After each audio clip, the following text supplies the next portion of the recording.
This was supposed to have been done a week ago, but I did such a lousy job on my first attempt at at what was a very poor, I expect to be a very poor unboxing, that I thought about it for a week, and after being ready to upload it, and I just said, no, I have to do this again. And in the meantime, I also got a delivery of a very unique Kickstarter project that I also want to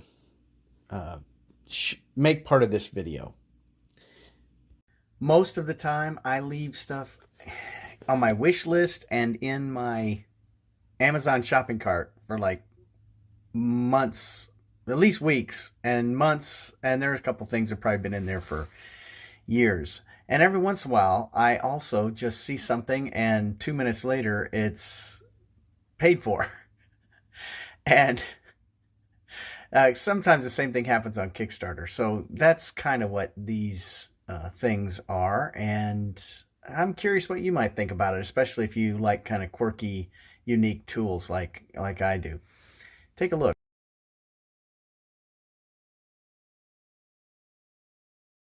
I'm going to admit that this was an impulse buy that I just happened to see online and thought, yeah, I need another one of these, like I need maybe a hole in the head, an extra hole in my head.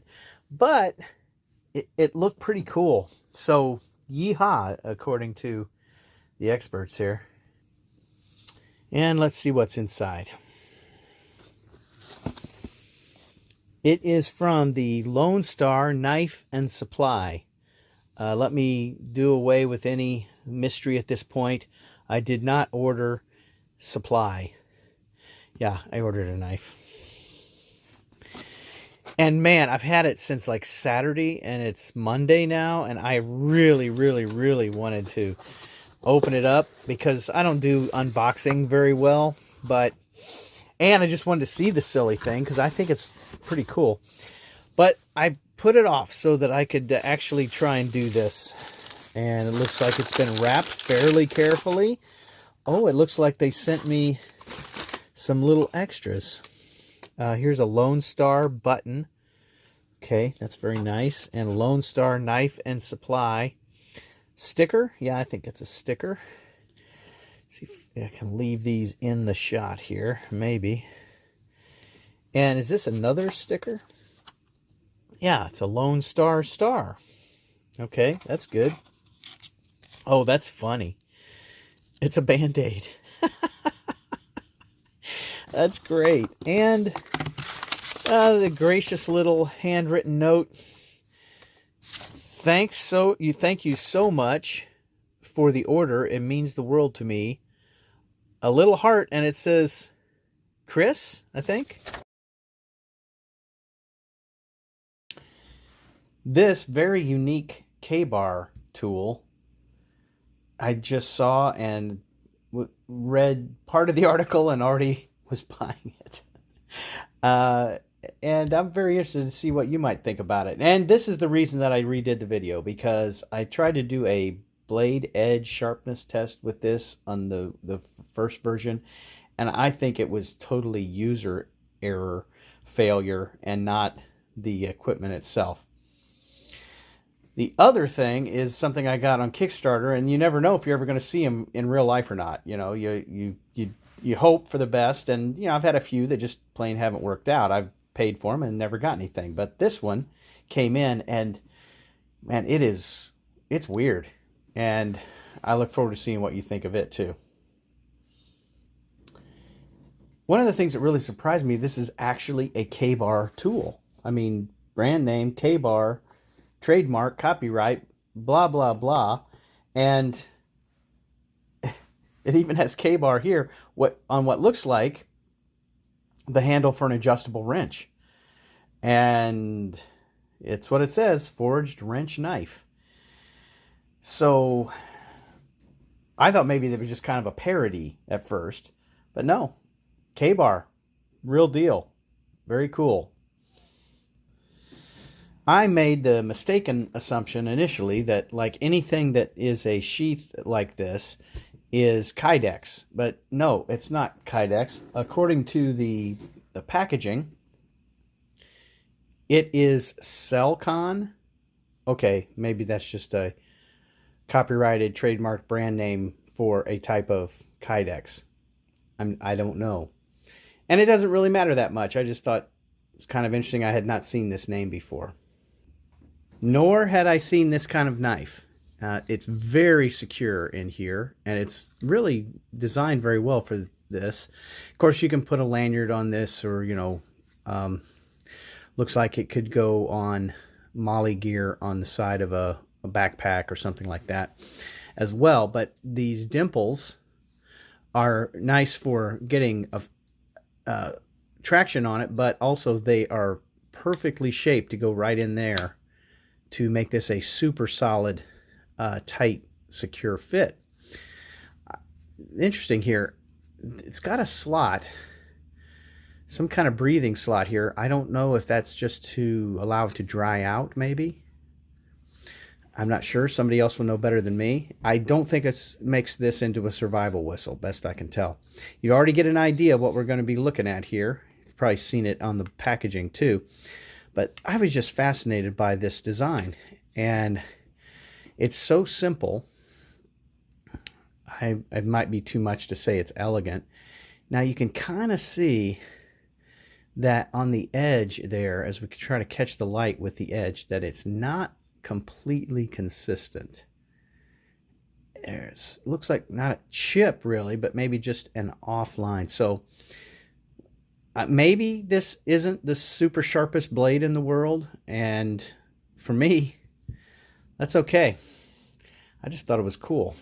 And kind of what I'm doing these days is thinking, I don't know how many of these things I'm ever going to like carry out on a hike, or, use a tool in the workshop or whatever, but I don't know, maybe my grandson will. And with his dad's permission, maybe some of these things someday will end up with little Liam, who will probably, hopefully, be big Liam by then. And if that wasn't curious enough, here's where it gets actually weird. This is the Sanctum tool. Yes, I guess I need to call it a blade. And in the tradition of what some might say is overpriced Kickstarter projects, the packaging is excellent. Little tin can for it, and a sleeve. And actually, I'm going to keep this and probably just put it right in those little mini toolboxes, toolbox drawers that I got. That'll be a great way to store it. But very nice. Got a, I guess it's a cleaning cloth too, but really I think it's just for presentation. But it's pretty great. The overall presentation is really cool. If anybody else has seen this thing, I'd love for you to put that in the comments, especially if you were also a Kickstarter backer. Like I said, you never know if you're going to get it. And this may be either the most practical little tool that I have, or the absolute least practical, but I have it and I think I love it anyway. Let's take a look at it. Look at this. Now, from what I understand, the way the description had it, this is like a pry bar. Now, it also, yeah, I'm sure that could be a package opening edge as well. It's got a built-in clip on it. Let's get the lettering right side up. But what is this? Yeah, what is this? Well, let's see. I think I have worked with this enough that I understand how to do it. Now, very interesting. Got a kind of a see-through plastic edge here, I guess, to know, I mean, you know that the thing is in it, but maybe just kind of a cool feature. Now, this also evidently could be a fire starter striker. If you had a ferro rod that you could use and as a fire starter too. I think that's probably the reason. Of course, it's also just for good grip. We've got that on all those edges here. Now, this has, once again, kind of a pressure holder. We're going to see as that comes out. And it's made to be extremely light. I think that's the reason for most of these holes here. But there you see this little thing that is a tab that can kind of hold it in place when it's in there. But here's the object itself. Yes, I bought it because I thought it was art. I thought it was super cool looking. And thought, okay, well, hopefully maybe it'll be useful for something. And also that it's made in such a way that I'm not going to accidentally, cut half my finger off because my hand slides up too far on this very small little thing. As a matter of fact, you can see it's just not that big. But oh boy, good! What a relief! They do have a bottle opener on this. Everything has a bottle opener, and I really don't need it. But anyway, kind of neat. And the blade itself is pretty doggone impressive. Now, what has it got here? I didn't think to look before. Okay, so it's got this is the metal rating, the carbon rating. I guess this is to open a bottle.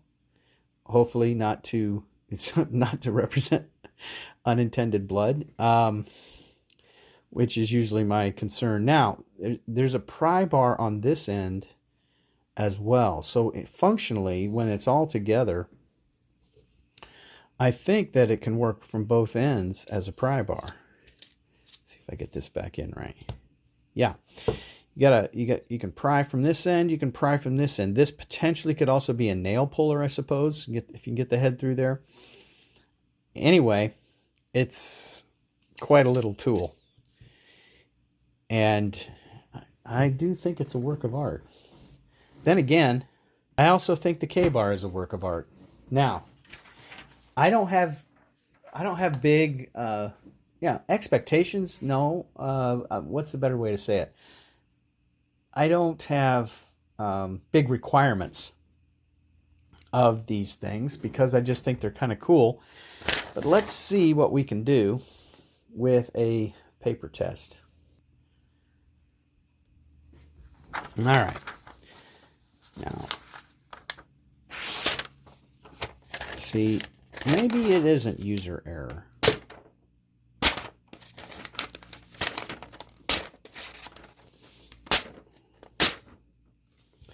Yeah, it tears more than cuts.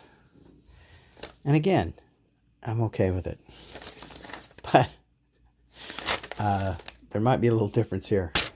Yeah, this is sharp. Very, very sharp. And I think that passes that test for sure. I do like the handles on both of these things. This as kind of a cool curiosity. This as a mystery, really, that really I probably only find the uses of it when I'm actually trying to put it to use and finding out, oh, it can do 12 other things too that I didn't think of. This could actually, well, it couldn't be wrapped with survival rope because it wouldn't fit in the sheath that way. So really, it is what it is. And if anyone else, I would love to know if anyone else has one of these. If anyone else has even heard of this, I'd be interested. And mostly, I'm just going to say, trying to be very careful with money, and yet sometimes it looks like, what in the world are you spending your time and money on? These are kind of some cool tools that I just wanted to share, and I hope you have a great week. I'm blessed and grateful, and no blood. Very nice. This may be too bold a claim, but if this posts as intended, then I have already begun probably one of the hardest 8 weeks of my life at this advanced age and advanced stage, because I'm on 6 days a week and work is going to be absolutely crazy. So I am going to kind of make the video stuff a little maybe it's going to be a little more simple and direct for a little while.